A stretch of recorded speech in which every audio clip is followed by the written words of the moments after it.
Welcome to Horrorside. If you're new here, hit the subscribe button and turn on your notifications so you don't miss our creepiest stories every day. Let's begin. I was the last in a long line of grandkids on both sides of the family. No one has ever said as much, but I'm pretty sure I was an oops baby. The result of one too many glasses of wine and a couple over 40 who thought unplanned pregnancies were for teens. Oops. By the time I came along, both of my grandmothers had already passed away, and my grandfathers were elderly and lived in different states. Trying to coordinate travel plans for a family of 5, including an infant, was difficult on a budget, and neither of my grandpas were up to frequent trips, so visits were rare and spaced out over long periods. Still, both of my parents wanted me to have a relationship with them, so we'd trade phone calls so they could hear my nonsensical baby babble. They'd write me letters for Mom and Dad to read me, and they'd get crayon scribbles in return. When I was 3, they both started to experience declines in health. First my maternal grandpa, then my paternal one. During the worst, Mom purchased a pair of teddy bears, the kind that had recorders in them, so you could record a message that would play when the bear was hugged, and made sure to get a message saved from both. Mom's father died when I was 4. A few days after his funeral, I was given a white teddy bear with bright blue eyes that twinkled from beneath a plaid flat cap and a green sweater. When I gave it a squeeze, I heard my grandpa's slightly muffled voice from its stomach. "I love you, Sadie." 2 years later, after Dad's father passed, I got the other one. It was slate gray color, and the stitching on his face gave him a rather serious expression for a stuffed animal.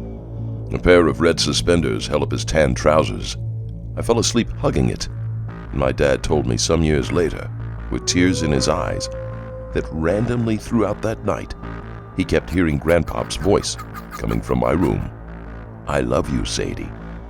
I named my white bear Fran and my gray bear Jock, and I put them on a shelf above my bed, where they sat throughout my childhood. Honestly, I didn't give them much thought. They had become fixtures of my room, the same way the lamp and dresser were. Every now and then I'd come home from school to find one of my parents standing beside my bed, looking up at the bears or giving them a little squeeze. Even as time passed, they still recited this single phrase without fail. Aside from those instances, though, Fran and Jock were little more than dust collectors from my childhood. When I went away to college, the two didn't make the cuts and were left behind while I made my way out into the world for the first time. I think my parents were a little disappointed that I wasn't more sentimental over the teddies, but any memories I had of my grandpas were hazy at best, and I didn't have the same emotional connection that they did. When Mom gently asked about whether I would like them when I moved into my first apartment, I told her no, that they were probably better off with her. "Okay," she said. "Well, they'll be here if you change your mind." I was pretty confident I wouldn't. The next time I went back to my parents' place was to house sit, while Dad took Mom on their long-awaited vacation out west. He'd been promising her that they'd go for over 30 years, and they were both buzzing with excitement. In typical Mom fashion, however, she was also very nervous. "You remember where all the financial documents are in case anything happens to us, right?" she asked from the back seat at least 6 times on the drive to the airport. "Yes, in the white bin under your bed. And the wills? Fireproof lockbox in the back of your closet. And the—" "I think she's got it, hun," Dad said, reaching back to give her knee a squeeze. Mom harumphed and sat back. "Just call if you need anything." "I'll be fine, don't worry. You're only going for a week." "A lot can happen in a week," she said. I grinned at her in the rearview mirror, unconcerned, and she made a face at me that seemed to relax. After I dropped them off, I drove back to their place and started to make myself at home again. I tossed my suitcase on my bed and went to the kitchen to make some dinner and catch up on one of my shows. It had been a while since I had had a true, completely free week all to myself, and I planned to take full advantage of it. After I ate, I kicked up my feet, stretched out, and commenced lazy lump mode. I managed to get almost 3 episodes in before I started to nod off. I checked the clock over the TV and sighed. It was only just after 11. Was I really turning into an old, early-to-bed woman already? The horror! I rolled off the couch, shut off the TV and all the lights, plunging the house into a deep darkness. Even in the inky black, I didn't feel even a twinge of nervousness. I'd grown up in the house. I knew it like the back of my hand, and all of its creaks and groans were almost comforting. I made my way to my room and flipped on the light. It had been at least 5 years since I lived there, but my parents hadn't done much to change my room, except store a few bits and bobs in the closet. They said it was so I'd know I'd always have a place with them. I thought it was because changing it would make the fact that I was out for good more real. Whatever the reason, I appreciated the familiarity. As I started to unpack my bag, my eye was drawn to the shelf over my bed. Fran and Jock, ever vigilant, were sitting in the same spots they'd occupied for most of my life.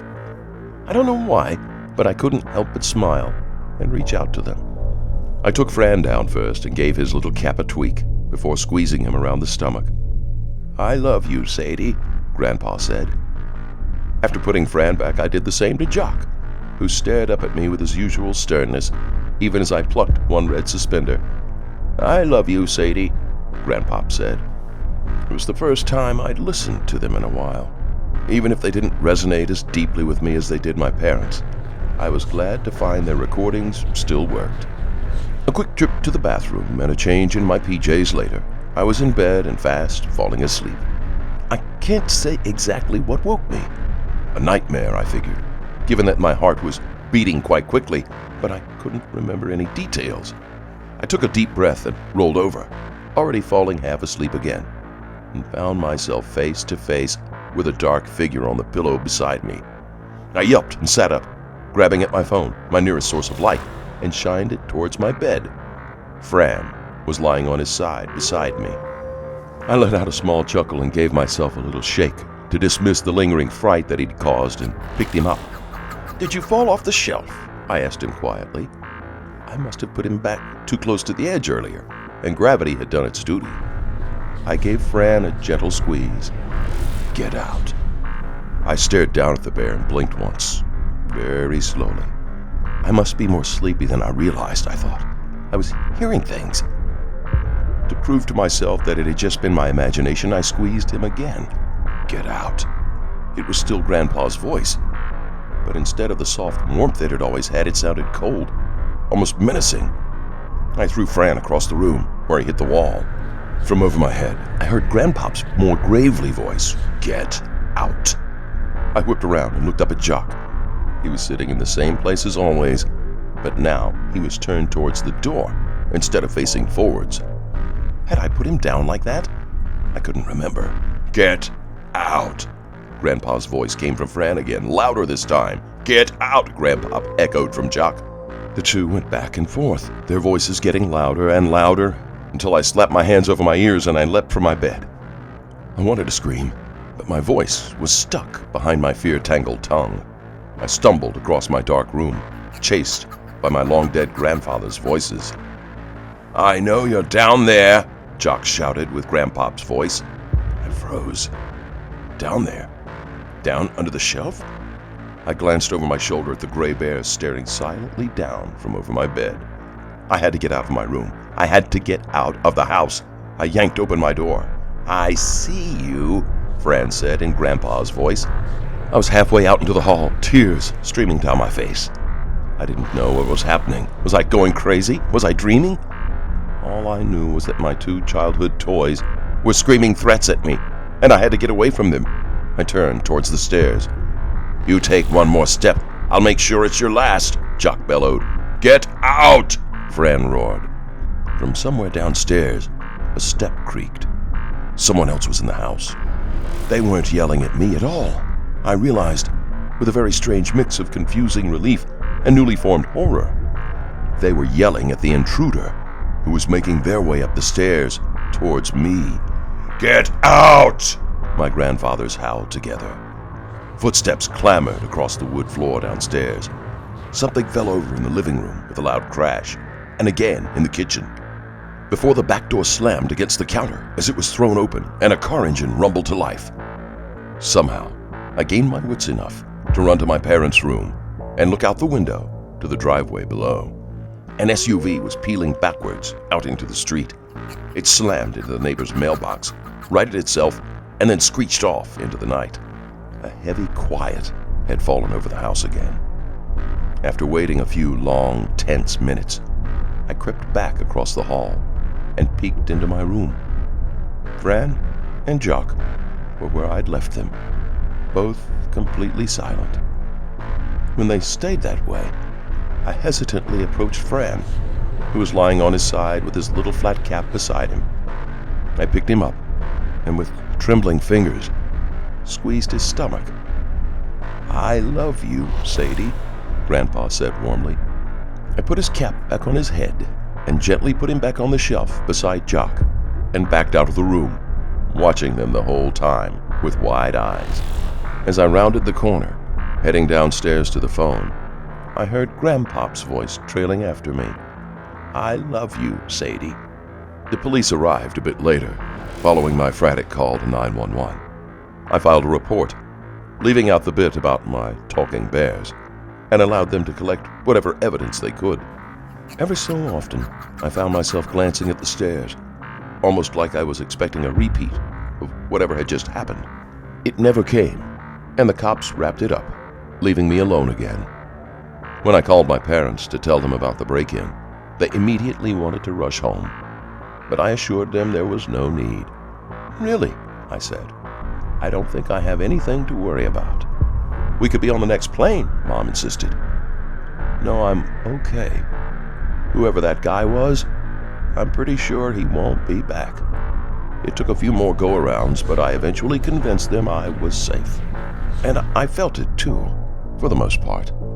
After the initial shock had worn off and I'd had time to process what had happened, I really was okay. I couldn't explain it. I couldn't tell anyone what had happened without sounding crazy. But I knew it had been real.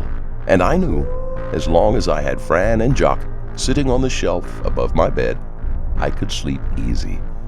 A few days later, the cops did find the guy who broke in. He was a co-worker of my dad's, who'd overheard he'd be out of town. He thought the house would be empty and easy pickings. When he tried to tell them about the two crazy guys upstairs and their violent threats, they rolled their eyes and laughed at him. He was very surprised to hear that only a 22-year-old woman had been in the house during his botched burglary. When I returned home to my apartment a week later, Fran and Jock were with me. I keep them on the TV stand in the living room now, where they have a full view of the front door. Whenever I start to feel a bit anxious about being alone, I'll give each bear a little squeeze and smile as they speak. "I love you, Sadie." And now I respond, "I love you both, too." That's all for today. Thank you very much for watching. Don't forget to like this video and to click on the subscribe button below. Turn on notifications to get informed whenever we post our amazing, creepy content. We'll see you in the next video.